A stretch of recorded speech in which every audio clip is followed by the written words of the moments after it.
Well, we promised everyone daily pods. We know everyone's going to hold us to it. Here we are. We're recording at 10:30 Eastern, 8:30 Mountain Time. Just got back from the NFL's opening night. Rube, that was a lot. Yeah, it's hard to describe if you've seen the videos, it's total chaos. How many fans were in there? A lot. This is an NBA arena, the Footprint Center, which I guess is formerly the America West Center, I think. So it's an NBA arena, and the stands, the seats were half full. The whole bottom of the bowl was the bowl was full. And then you have 1,000 media and Tyree Jackson and all the Eagles players and coaches, owner Jeffrey Lurie, Howie Roseman, and it's utter chaos. There's music blaring.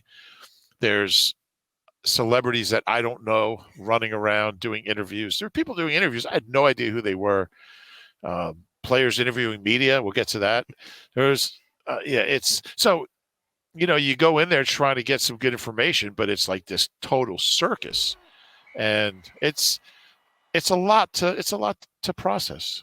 Yeah, I get claustrophobic. I do too. It was a struggle in there for a little while. I should mention at some point, this is the Eagle Eye Podcast, and we're presented by Nissan Ease Reuben Frank. I'm Dave Zangaro. We do have a bunch to get to. We did get good information, though, from the circus that was media night. So we'll get to some of that. But look, we all know it's kind of a fun event. And the players have fun with it. Some players have fun with it. They ham it up. Isaac Seumalo was not having fun. Yeah, Isaac probably not the best guy on media night, but there were plenty of players who were having fun. And look, they're trying to just like soak in the experience, because it's not like you go to this thing every year, and when they look back at it in 10 years, they'll remember tonight, because it is such a crazy event. Yeah, one of the coaches, I can't remember who at the moment, was saying, you want to be focused on the job and why you're here to win a football game, but you never know when it's the last time you're going to be here. So soak it all in, enjoy the moment, as much as you can, and then get down to business. Yeah, and pretty much after media night, it becomes a little more normal. A lot more, yeah. Yeah, there's still extra obligations and requirements, but nothing like a large man walking around in a barrel. Yeah. I saw that tonight. I saw you ask him to borrow his barrel. I have one at home. I told him I was thankful I didn't wear it. It would have been really embarrassing for me if we showed up in the same outfit. And just so you know, so what day is today? Monday? Yes. Today's Monday. So Tuesday, Wednesday, Thursday, there's available at the team hotel, which is down in Tempe. There's nobody staying at the team hotel other than team and support staff and all Eagles employees. So talk about secluded. They'll go from there. They'll bus to the Cards facility, which is also in Tempe, for practice, and bus back to the hotel. Everything they need is there. So after tonight, and they're back at the hotel by now, after tonight, they'll be doing some interviews with us, but there won't be fans there. There won't be in a big arena. They'll be like at a hotel ballroom type thing. And they're pretty secluded after I think today. That guy in the giant stick of deodorant costume is probably going to show up. I interviewed him. Did you? Yeah, no, I did.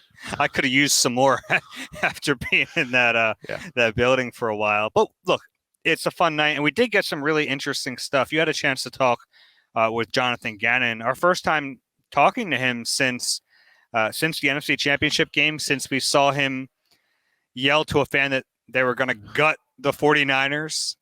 What did he have to say?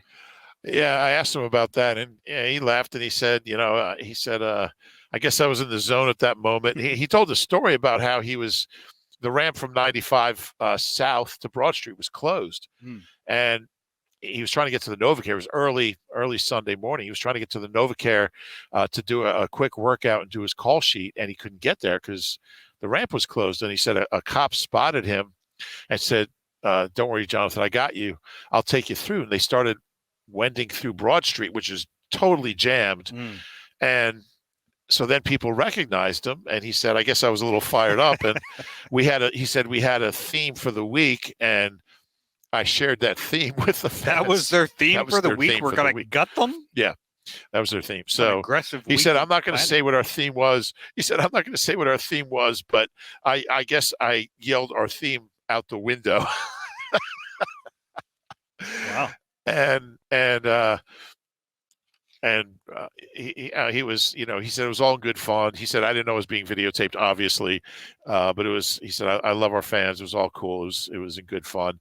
And then I asked him I said, I mean, look, his popularity is probably higher than it's ever been, not because they allowed 14 points in 2 playoff games, because of the video.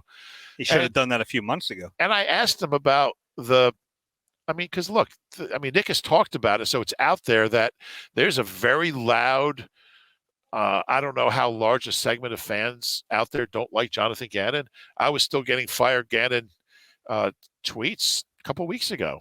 I haven't got any lately, but I asked him about it, and he said, we tell our players to, all the time about external factors, and you can't listen to the good, you can't listen to the bad, because it can really affect your psyche. Good or bad, what people say about you. And I try to practice what we preach to the guys. I don't listen to it. I don't read it. And he is aware of it. And he said he does his best to block it out. He told a story about going into a restaurant with his kids and getting cursed out by a fan. And he said, honestly, it's one of the things I love about Philadelphia is the passion that the fans have. I really do. And, and then he said, I think they're all behind us this week.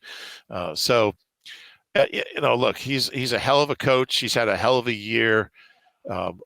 And they're not going to hold the Chiefs to 7 points, but there's not a lot of guys I'd rather have running a defense against Patrick Mahomes than Jonathan Gannon.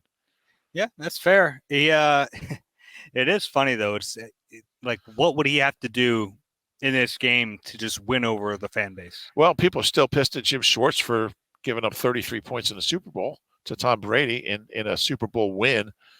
That's a good question. I felt the parade had a little less juice because of that. Yeah, I had a lot of friends who said the parade was really spoiled by how many yards they gave up in that game. But yeah, it's I don't know the answer to that. I think probably 10 or fewer points. That's pretty tough. He also talked about Patrick Mahomes. He was really interesting in some of the stuff he said about him, and we'll get to that later in the week. But the one thing about Media Day, as much of a circus as it is, you do get guys let their guard down. Mm-hmm. And it's an interview with Jonathan Gannon that never would have had an opportunity to have in Philadelphia. So, you get there and guys will open up, A, because they have more time. B, it's not like in an auditorium where everyone's taking turns asking a question, and he might clam up anyway.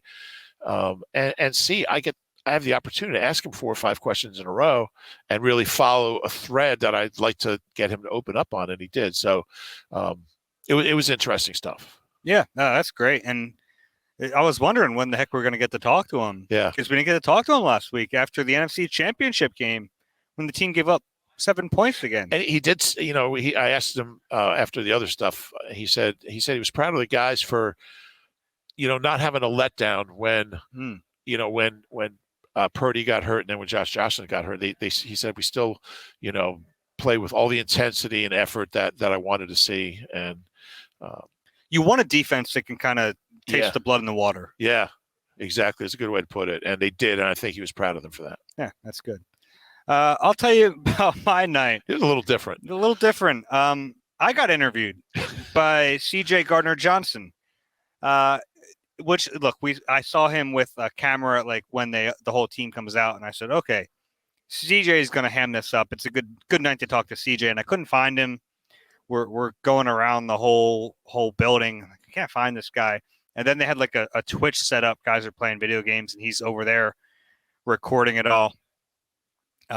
So then he comes up to me. I'm like, CJ, let's talk. And he said, okay. And he holds out a fake no mic, just holds out his hand and interviews me. He's got a mic in the other hand. Well, no, he had I think that was the camera. I thought he had a mic and a camera, but anyway, yeah. So he asked me, what did he ask me? He asked me how many Super Bowls I've covered. I told him this is the second one. The other one was 17. He said, what's the difference this time? And I said, it's warmer. That's the biggest difference. And then he asked me what the best part so far has been, which is a really good question. Yeah. I didn't know the answer. And I told him, whenever we're done this and I get to interview you. And then we did an interview, and he was one of the guys who's definitely enjoying this moment. And it's fun with him because no one really knew when he got here how he was going to fit in. He had kind of a reputation of being an oddball, of definitely the trash talk was a big part of his reputation. And I think there was a little bit of fear, like how he was going to fit in the locker room, but he's been such a great fit. Such a great fit. Yeah. And I think a big part of that is just Nick allowing him to be himself. And a lot of coaches don't do that. They want a guy to kind of conform to the coach's idea of how a player's supposed to behave. And Nick doesn't do that. He allows the guys to show their personality in whatever way, and his coaches as well. And players are going to appreciate that. And so a guy who's unhappy and bitter in one place could come somewhere else and feel like, I can be myself here. I can let my personality come out. And we've seen cases of that where, like, a guy has a bad reputation.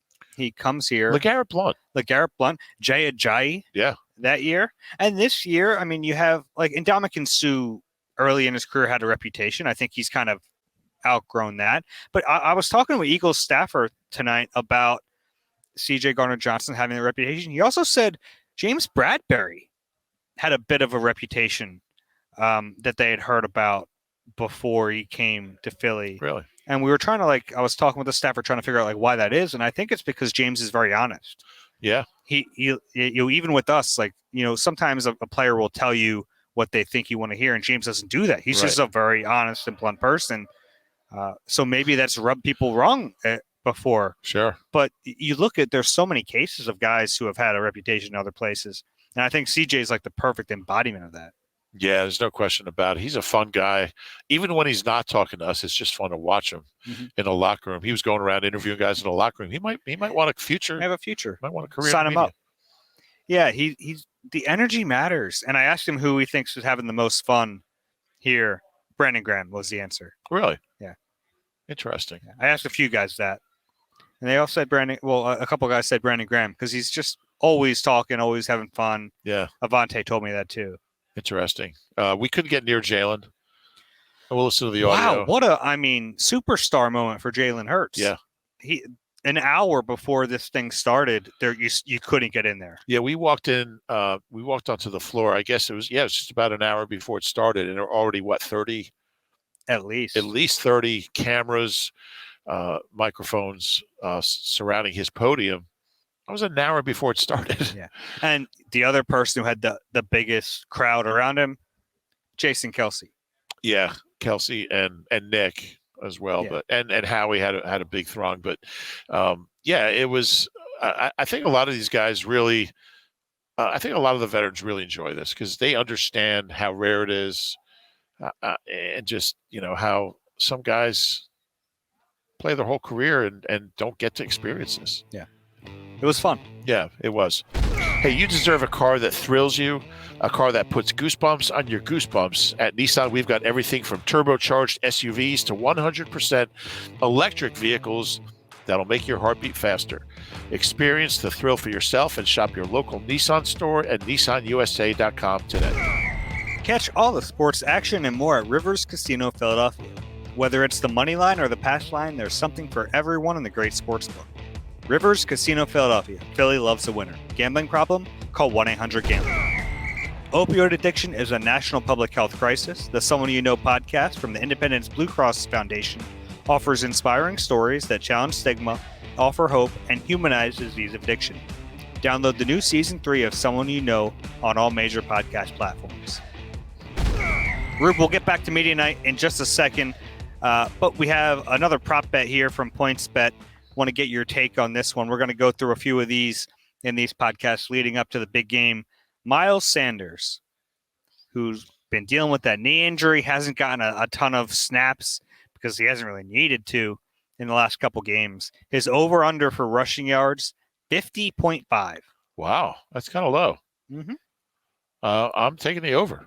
And now the rushing attempts, 13.5, which is a little tougher, in my opinion, to figure out than rushing yards. I think they're going to run the ball. I actually talked to Shane Steichen for quite a while about their running game and just how anachronistic it is. And It's a big word. It's just teams don't play like this anymore. And I talked to him about why they're able to play a game that teams don't really play anymore. But I'll take the over on that too. I'm not as sold on that. Anachronistic means it's like old timey football. No, it just means anachronistic means something that's out of its time. So basically. just something that's from another time, from another era. Yeah. So anachronistic, man, it's like 1950s football. But so yes, I'm going to take the over on carries, but I think it's going to be close to that. But I feel pretty good about the over on rushing yards. Yeah, I mean, even in the San Francisco game, he still had 11 carries. Yeah, and they got him out of there pretty early. Kenny Gainwell had a monster game. I think Miles only has 5 or 6 second half carries in the 2 playoff games. Yeah, and he had 17 in that the Giants playoff game. Yeah, so I think the over on both of those is possible. Now, I guess there's a scenario where they get down and they can't run as much. Sure. But it's tough to figure out whether or not that's going to happen. It's time to get your swagger back with PointsBet Sportsbook. PointsBet, it's your move. Rube, I had a chance. So I feel like the coaches on media night are some of the best people to talk to because they don't get flooded by reporters. And we don't get a chance to talk to them. Exactly. Yeah. During the season, they're kind of available if you ask for them. If sometimes. Yeah, sometimes. So I talked with Aaron Moorehead for a while about A.J. Brown and Devontae Smith and just how well that pairing has worked. And everyone thinks like AJ's teaching Devontae, but a lot of it goes the other way too. Devontae is really skilled for a younger player, and they're complementary. They're competitive. It's been like the perfect marriage between those two.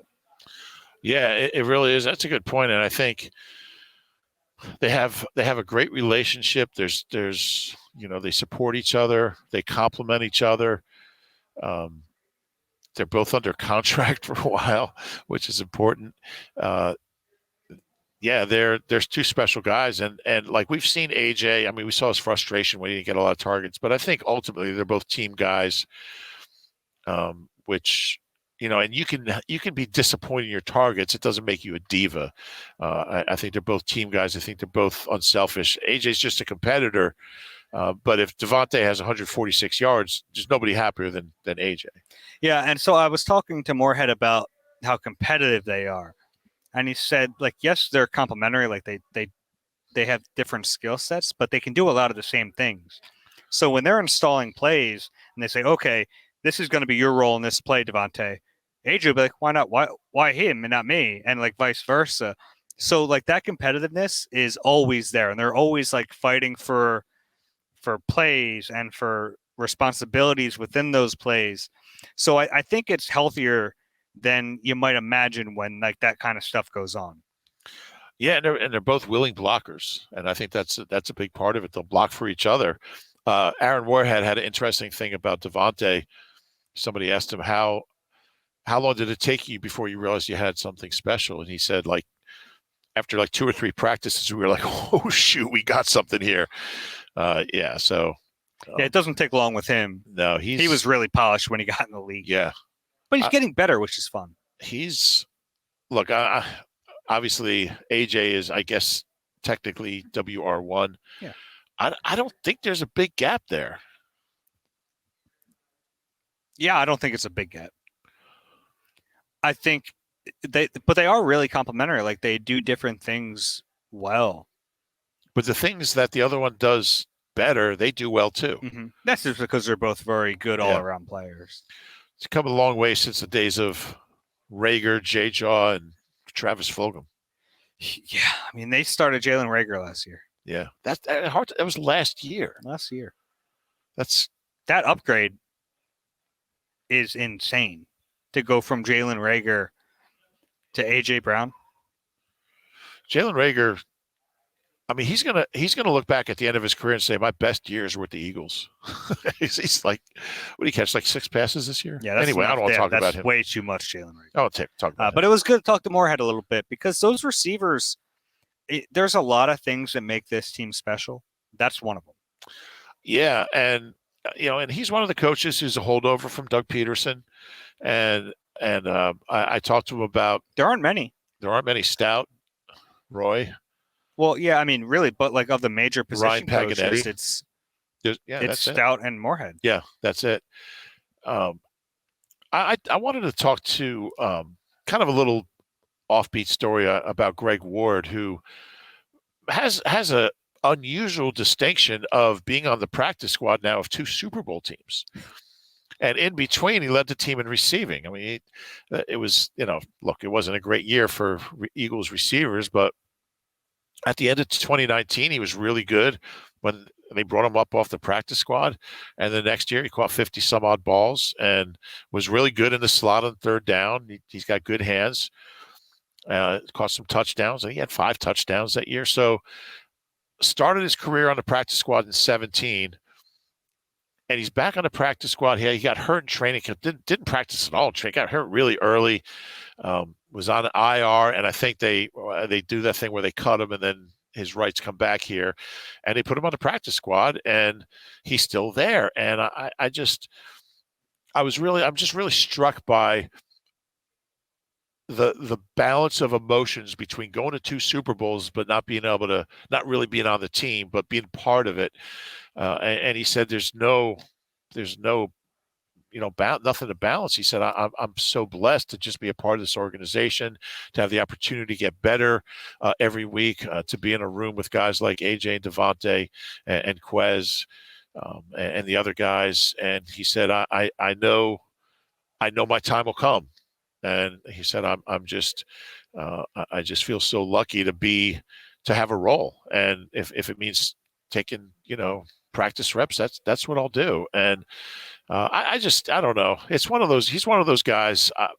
I guess because he was a college quarterback. He's just one of those long shots you can't help root for. He's a hard worker. He's a great leader. I mean, all the veterans will tell you he's the real leader of that room. He's the oldest receiver on the team. I think he's 27 now, I believe. He's been here 6 years. He's one of only 7 guys, I think, who's been here, for both Super Bowls. And interesting story, interesting guy. And those are the kind of stories that I find compelling. Just what's going through his head, being at another Super Bowl and not being able to play. Yeah, it is weird. It's 5 years apart. It's got to be. He's got to be the first guy. Got to be, because I know at least for the Eagles, nobody's ever been on the practice squad 5 years apart. Yeah. Now, maybe somebody somewhere, but you'd have to have a team that's been to 2 Super Bowls in that short a period. And the practice squad just recently got bigger, changed their rules too, with having older players. Yeah. So I think I mean, look, I'm not going to look it up, but just go with it. I'm going to go with That's it. what you do with all your stats, right? That's right. I make it up and go with it. And if they're wrong, somebody will tell me. Make it hard enough for that no one can look it up. That's right. That's the key. Yeah. One other thing. So this just spurred my memory a little bit. You were talking about the receiver room and the other guys. Aaron Moorehead brought up how good it's been to have Britton Covey in the room, because he kind of brings a little levity. He's always joking around, but he also has a very unique perspective on life. Yeah. That's for sure. That's been cool, he said, to see the other guys. Like when Britton Covey gives his perspective on something in the receiver room, all the other guys are like really listening to it, because has such a different background from all of them. He's one of the most thoughtful players I've ever been around. Mm-hmm. And I mean, his background, we've talked about it before, but he also really believes he could be a good slot receiver in this league. And I like that. He's not happy just being a punt returner. He's like, I can play. I can catch the ball. We don't really get to see it. He's been in there at the end of games when there have been blowouts, but they're running the football. So. Yeah, I don't think he's been targeted, but you see him at practice during training camp. Yeah, he looked fine in training camp. Looked fine. So it's going to be hard to get reps in this offense. A little bit. Sorry, AJ, Devontae, Quez, Zach Pascal. Yeah. Here comes Britton Covey. He's another guy you root for. Mm-hmm. Anything else, thoughts from media night that we want to get out there? No, I thought everyone was enjoying it. I was talking to Jason Michael, the tight ends coach, about just how how focused the team is, and how, like, sometimes you worry about this environment, this atmosphere especially with young players. He said, and he pointed to Reed Blankenship, who was doing an interview a few feet away, and he said, these guys are. He said they'll be ready. He said, you don't worry about this group because they're just so focused. That's all you can ask for. I caught up with Avonte Maddox because we saw him in that boot. What was that, Friday? Yeah. Then Saturday at practice he was out of it, but he confirmed that it was precautionary. He said he joked with me that they didn't want him to stub his toe, but he said he's already been getting a ton of treatment since he's been here. It's all about just managing him and getting him to the game. It's good news. Good news. Yeah. Anything else? No. All right. Well, this has been a late podcast. Tomorrow. For the people who listen to it in the middle of the night, we appreciate you, but we appreciate everyone who listens. And you can show your appreciation. Please rate and subscribe wherever you get your pods. If you're watching on YouTube, please click the like button. Subscribe there as well. We'll have good stuff for you the rest of the week leading up to Super Bowl 57. For Rube, I'm Dave. This has been Eagle Eye presented by Nissan. We'll talk to you soon.